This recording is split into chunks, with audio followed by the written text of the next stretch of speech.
Halo semua, bertemu lagi di channel 8 tutorial dan tips. Kali ini saya mau berbagi tips ya, atau cara ya untuk mencari solusi. Ini dryernya kondisinya apinya tidak menyala, igniternya juga tidak menyala, seperti itu. Jadi langsung aja ya guys, kita langsung bongkar dan kita lihat masalahnya di mana. Nah ini untuk tahap awal memang hanya kita lakukan hanya pembersihan saja. Siapa tahu setelah dibersihkan ya mungkin bisa menjadi benar ya, karena mungkin sensor-sensornya itu yang harus dibersihkan. Nah jadi langsung aja lihat videonya. Tapi sebelum lihat videonya, alangkah baiknya sahabat-sahabat subscribe channel 8 tutorial dan tips, dan jangan lupa di share dan klik tombol loncengnya agar sahabat-sahabat mendapatkan video notifikasi video-video terbaru dari 8 tutorial dan tips. Oke, inilah tahap-tahapnya yang harus dilakukan untuk membersihkan atau mengecek kerusakan di mesin pengering laundry. Tahap awal harus kita buka dulu, pertama tutup bawah. Setelah itu kita angkat pintunya, baru selanjutnya kita angkat itu drumnya. Nah ini belnya ya, belnya dilepaskan terlebih dahulu agar mudah untuk mengangkat drumnya. Nah setelah itu kita lihat nih, seperti ini kondisinya ya. Ini benar-benar memang kotor dan memang harus kita bersihkan. Seperti kondisi yang sahabat lihat ini, bahwa kondisi mesin pengeringnya memang sangat kotor dan memang butuh untuk dibersihkan. Nah jadi untuk pertama kita lepas satu persatu ya. Ini kita lepas dulu igniternya, seperti ini caranya. Yang pasti untuk melepas semua ini kita membutuhkan kunci 8 ya, kunci 8 sama kunci 6,5 seperti itu. Jadi harap disiapkan semua kunci-kuncinya. Tapi ini rata-rata kunci 8 ya, seperti itu.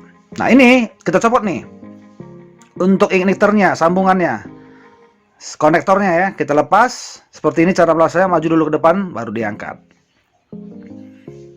Nah setelah itu, jadi ini igniter namanya ya, igniter. Jadi igniter itu fungsinya untuk pemantik, seperti itu. Nah setelah itu kita copot semua. Ini cerobongnya kita lepas. Kita lihat ada apa di dalamnya ya. Kita buka, copot. Nah kondisinya seperti ini sahabat-sahabat. Jadi kalau sahabat-sahabat membuka mesin pengering sahabat-sahabat, beginilah kondisi, karena sisa-sisa ini ya, sisa-sisa dryer ya. Jadi kotorannya pasti banyak. Jadi memang ini harus paling tidak ya per 3 bulan sekali harus dibersihkan agar mesin pengering lebih terawat, dan ya, dan paling perlu diperhatikan agar tidak terjadi kebakaran, karena kotor-kotoran ini sangat mudah terbakar. Seperti itu. Jadi harus diwaspadain ya. Bagi sahabat-sahabat ini harus diwaspadain. Nah, jadi ini kita lepas ya penutupnya ya, penutup bagian belakang drum. Nah di bawahnya ini ada namanya puli. Nanti saya tunjukin ya, biar sedikit sahabat-sahabat paham. Nah ini kita copot. Nah kondisinya seperti ini. Dilepaskan dulu ya. Dilepas dulu kabelnya seperti ini agar lebih mudah untuk dilepas dan dicopot. Nah ini dibersihkan dulu nih. Nah yang perlu lagi setelah dibersihkan ini, disiapkan vakum ya, agar mudah, karena ini debunya lumayan nih. Dan disarankan kepada sahabat-sahabat menggunakan masker agar tidak menghirup debu-debu ya. Nah nih seperti inilah kondisinya. Sahabat-sahabat melihat bahwa sangat benar-benar parah ya kotorannya. Nah jadi kalau tidak dibersihkan, beginilah kondisi keadaannya. Nah seperti ini lagi. Ini kalau dikiloin banyak kali ya. Nah jadi untuk sahabat-sahabat, inilah salah satunya kenapa pentingnya kita membersihkan semua bagian-bagian dalam dryernya kita. Seperti kipasnya, ini untuk kipas blower ya, untuk mengantar hawa panasnya ke dalam drum. Nah seperti ini. Ini di belakangnya dinamonya. Nah, jadi seperti inilah bentuk dinamo dari dryer. Nah, ini untuk mutar ya, mutar belnya dan tadi blowernya, dan dia inilah fungsi motor ini ya, motor atau dinamo sering disebut. Nah, ini penyaringnya ya. Saringan agar dari pada saat itu kotor-kotoran tidak masuk langsung ke lubang pembuangan. Nah, ini pintu tadi yang saya bilang, sorry, ini penutup belakangnya ya, seperti ini. Nah, ini udah kita lepasin. Disinilah terletaknya pulley drum namanya ya, pulley. Pulley ini biasanya terjadi kalau udah guduk-guduk, suara mesin agak bunyi-bunyi, itulah penyebabnya. Kalau ini namanya sensor flame. Ya, sensor flame inilah yang dianggap di fungsinya itu untuk mendeteksi cahaya. Ya, mendeteksi cahaya. Kalau yang ini namanya termostat. Ya, termostat. Jadi inilah yang disebut namanya sensor. Sensor itu yang harus dibersihkan agar bisa berfungsi kembali. Nah, ini namanya drum ya. Udah sahabat-sahabat mungkin sudah tahu dengan ini karena pasti familiar. Yang ini tadi disebut namanya pulley ya, pulley drum. Kalau ini rusak, otomatis pasti putarannya jadinya dan bunyinya pasti berisik. Ini harus diperbaikin, harus diganti ya. Nah, ini cerobong pembuang ini ya, hawa panasnya ya. Jadi dari blower masuk ke drum. Ini juga kita harus bersihkan semua.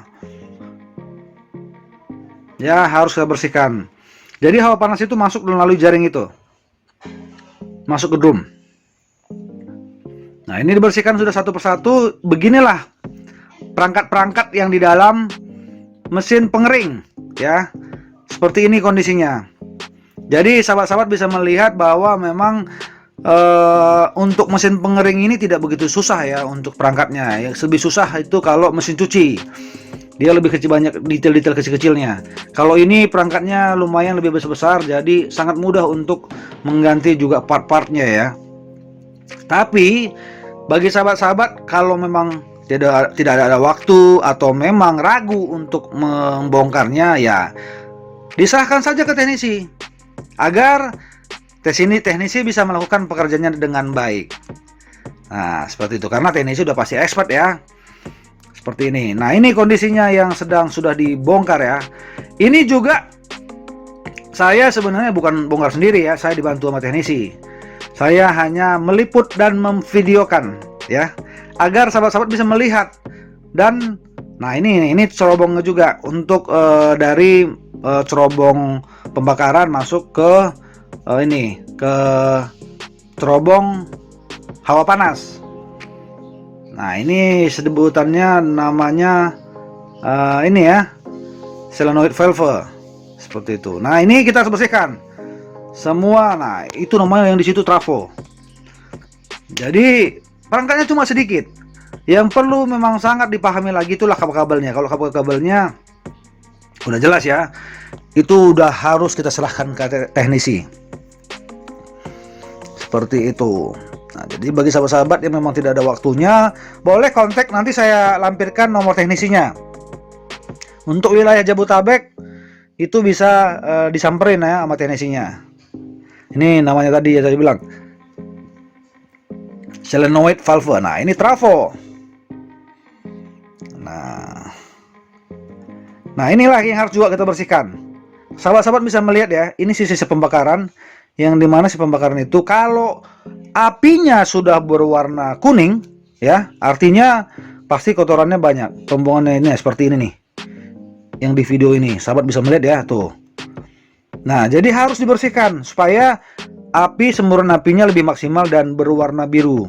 Karena salah satu penyebabnya yang membuat api itu menjadi kuning orange seperti itu adalah ini, kotor-kotoran yang hitam-hitam seperti ini yang menyebabkan. Nah, seperti itu, jadi harus dibersihkan. Nah, jadi kalau mau bersihkan itu harus totalitas ya. Jadi semua dibersihkan agar kotoran-kotoran itu semua keluar dan terbuang. Nah, kalau sahabat bisa melihat itu. Oke, saya ingatkan kembali ya, bagi sahabat-sahabat yang baru mampir di channel 8 tutorial tips, alangkah baiknya di subscribe dan di-share video ini ya. Dan jangan lupa klik tombol loncengnya agar sahabat-sahabat mendapatkan video terbaru dari 8 tutorial dan tips. Dukung terus channel ini sampai dengan 100.000 subscriber. Ya, dukung terus agar kita terus berkarya dan memberikan video-video terbaru ya yang lebih bermanfaat. Nah, contoh seperti ini. Kalau memang sahabat-sahabat itu pengusaha laundry, ini pasti bermanfaat menurut saya. Kenapa? Karena bisa mengetahui perangkat-perangkat apa yang rusak dan juga tahu di mana permasalahan yang harus diganti agar sahabat-sahabat juga tidak dicurangin oleh teknisi, agar diganti part-part yang rusak saja. Nah, ini pemasangan pulley drumnya ya, seperti ini. Jadi bagi sahabat-sahabat yang tadi saya bilang lagi kembali, nah alangkah baiknya sedikit mengenai ini ya, perangkat dryernya kita. Jadi kita tahu bahwa pengering itu kalau ini penyebabnya apa dan ini mengakibatkan apa. Nah, ini biasanya kalau kapasitasnya penuh ya, over kapasitas, pulley drum itu cepat rusak. Itu salah satunya.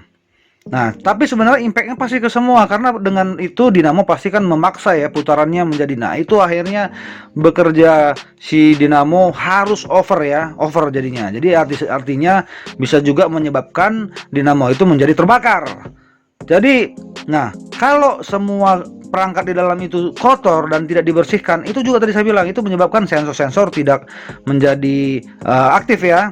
Karena fungsinya itu sensor itu kan harus dibersihkan. Jadi biar kebuka semua pendeteksinya ya.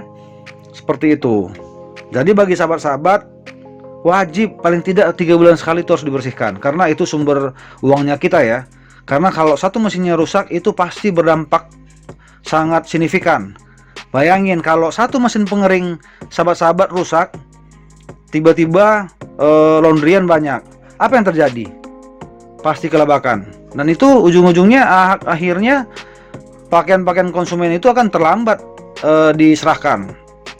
Nah, jadi alangkah baiknya dilakukan maintenance paling tidak per 3 bulan sekali agar ya tidak terjadi hal-hal yang tidak diinginkan. Itu sih saran saya ya. Boleh, namanya saran, boleh didengar, boleh tidak. Nah, seperti itu. Nah, ini kita kembalikan lagi, kita susun lagi kembali setelah kita bersihkan satu persatu, kita pasang kembali ya. Jadi kita ini satu-satu kita pasang semua. Nah, setelah itu baru kita naikkan lagi kembali. Nah, jadi untuk kontak teknisinya nanti saya berikan di deskripsi. Jadi sahabat-sahabat bisa lihat di deskripsi aja untuk nomor telepon teknisinya. Untuk wilayah Jabodetabek masih bisa dihandle sama teknisinya katanya. Nah, ya, teknisinya numpang promosi soalnya. Hitung-hitung bantu ya. Nah, ini setelah dipasang untuk bagian tutup drum di bagian belakang ya. Seperti ini. Karena saya melihat hasilnya maksimal dan memang saya melihat teknisinya good, makanya saya rekomendasiin. Jadi bapak ini benar-benar teknisi yang good dan memang handal, makanya saya recommended. Jadi dia hanya mengganti part yang sesuai dengan hanya kerusakan yang itu diganti. Nah, itu yang perlu yang disebut namanya teknisi amanah ya. Nah, ini dipasang cerobong untuk dari api ke ini ya, ke bagian drumnya nantinya. Jadi hawa panasnya nih, api itu, nah ini cerobong api masuk terus ke dalam. Nah, setelah itu ada hawa panasnya, masukin melalui blower, ditiup ke dalam seperti itu ya, masukin ke drum. Nah, ini dipasang injektornya nih. Injektor itu sama dengan kayak pemantik ya. Tanpa injektor ini juga gasnya keluar. Kalau nggak ada pemantiknya, apinya tidak akan nyala. Nah, jadi ini satu-satu dipasang. Oke, untuk sahabat-sahabat semua yang sudah mampir di channel 8 Tutorial dan Tips, terima kasih banyak. Ikutin terus videonya video kita itu tayangnya itu dari hari Jumat ya, Jumat, Sabtu, dan Minggu. Nah, jadi yang kita upload itu mengenai seputaran laundry, seputaran rumah tangga, seputaran otomotif, seputaran tanaman. Nah, itu kita upload. Itulah kontennya dari 8 tutorial dan tips. Oke. Nah, ini sudah dipasang semua. Nah, dipasang semua nih, ini blowernya dipasang. Setelah dipasang nanti kita lihat hasilnya ya. Nah, inilah hasilnya setelah itu. Apinya yang tadinya kondisinya sudah tidak nyala. Kenapa? Mungkin sensornya ya. Ini sekarang apinya kondisinya menjadi biru dan jos apinya. Oke, sampai di sini dulu video dari 8 tutorial dan tip. Sampai bertemu di video selanjutnya. Bye bye.